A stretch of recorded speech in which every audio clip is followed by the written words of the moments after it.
Right. Can you guys see this? Yeah. So I'm going to start. So today is the first day of the new 2021-2022 teaching academic year, and I'm going to start off by introducing what we are hoping and planning to do for the next 52 weeks. I'm going to use the 5 W's and H as the way to introduce this: the who, the why, the what, the when, where, and how. Who does the program is involve or is focused on? These are the group for now. So CESR trainees, HIEM 1, HIEM 2, and HIEM 3. It's a song that never stops. Feels like it's... I'm sorry? Okay.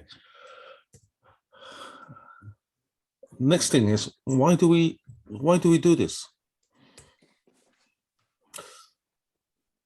Mainly because the RCAM syllabus requires us to have this as part of what we do.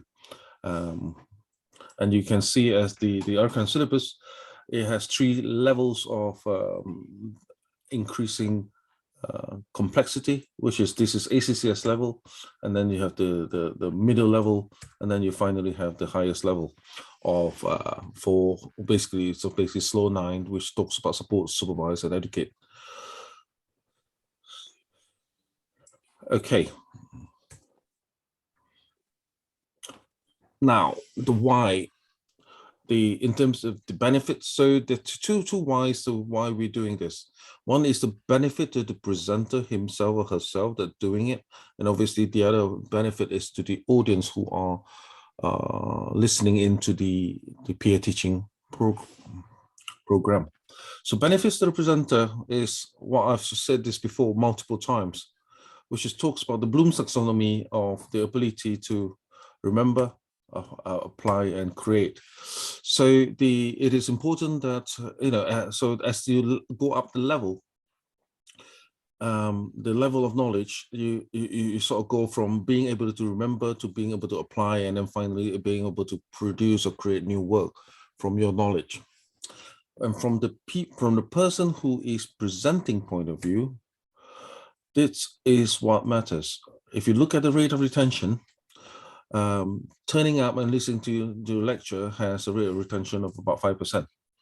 However, if you take part in actually teaching or presenting to others on the topic, provided you have done the background work and actually understand and absorb the topic before you try to teach others, you really have the highest possible retention rate of that knowledge that you yourself are trying to teach. So the biggest person to benefit from the peer teaching is the person delivering the teaching himself. So we covered the who, we covered the why.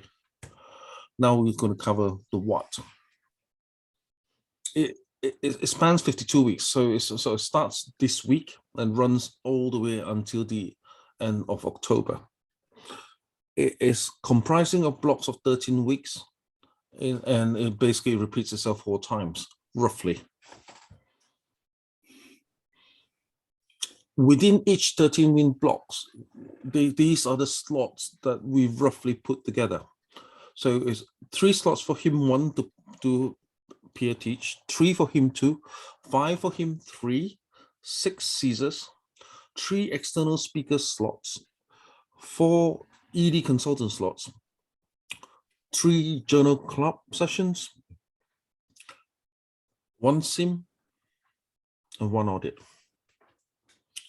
And these cycle repeats every 13 weeks, I said, for a total of 4 times.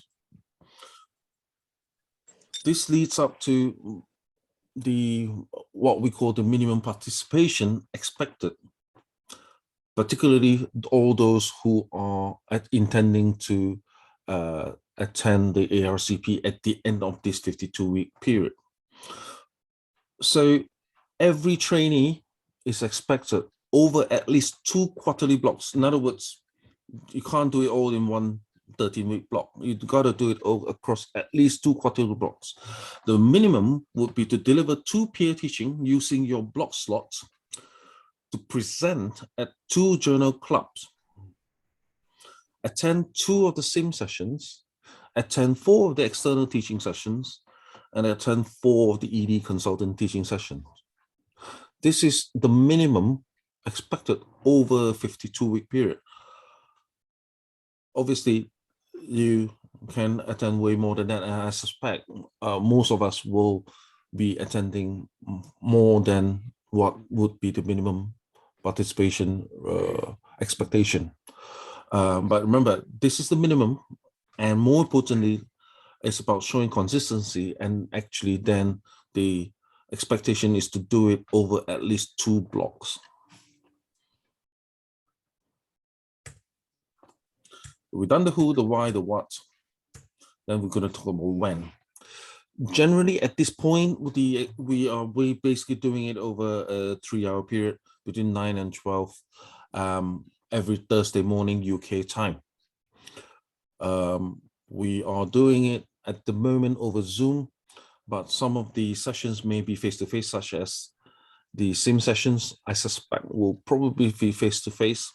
And we may, as time go along and things change, we may then choose to do a hybrid version where there is sort of some face-to-face and some Zoom participation. But I suppose this is something that as a group collectively, we will decide as we go along. I think for now, this is what we are planning to do. Now, how are we going to do it? It's in terms of us, so it's peer teaching plus the expert speakers, as I call it, the external speakers and the ED consultant teaching. We will be following the 2021 new curriculum, and we will start the slate clean from today. This is an example of what the new curriculum is. This is page 55 of the PDF document that you can download from the RCAM website of the new curriculum.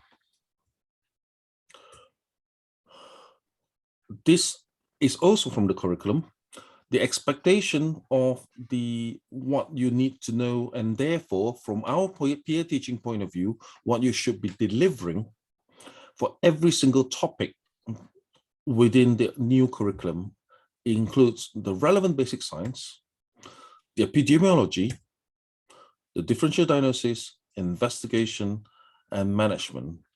My suggestion would be, if you're going to present on a topic, say for example, RP1 on anaphylaxis, you use these as your headings, because to put together your presentation, because the RCAM syllabus clearly states that this is what is expected, what you're expected to know for every line, every topic within the new syllabus.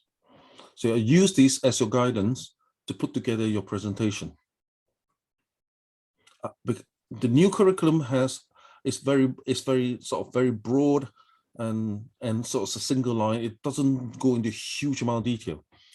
So I suggest use this because it is stated within there. This is what we need to know. Okay, so that's how are we going to do it? Well, you can do it in various ways. You can.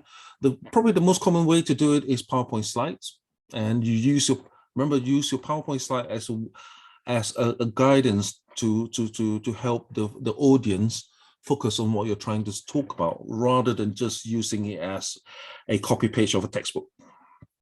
I'll talk about more on some tips of PowerPoint slides in my next set of presentations. There are other ways to do it. You can do it via videos or whichever other relevant method which you think may be the most suitable way to present your peer teaching.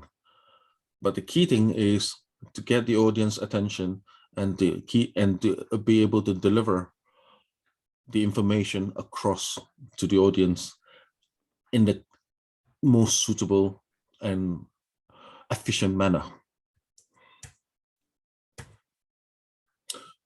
And that's the end of my introduction to the program.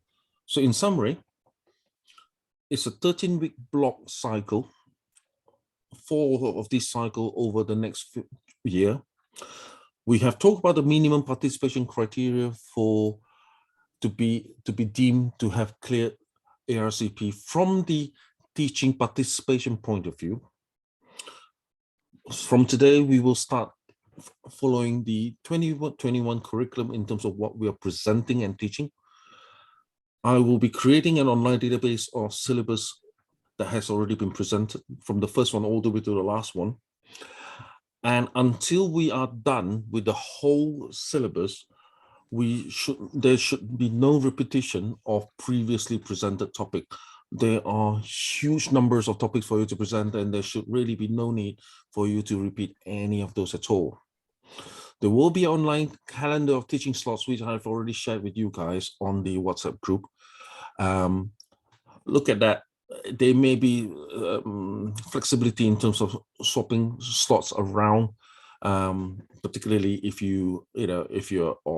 that's the only slot you can teach, and you're on call for the others, for example. But my suggestion is get it booked in early, because once it's booked in, it's your slot. So that's the end of my first part of my talk. Okay,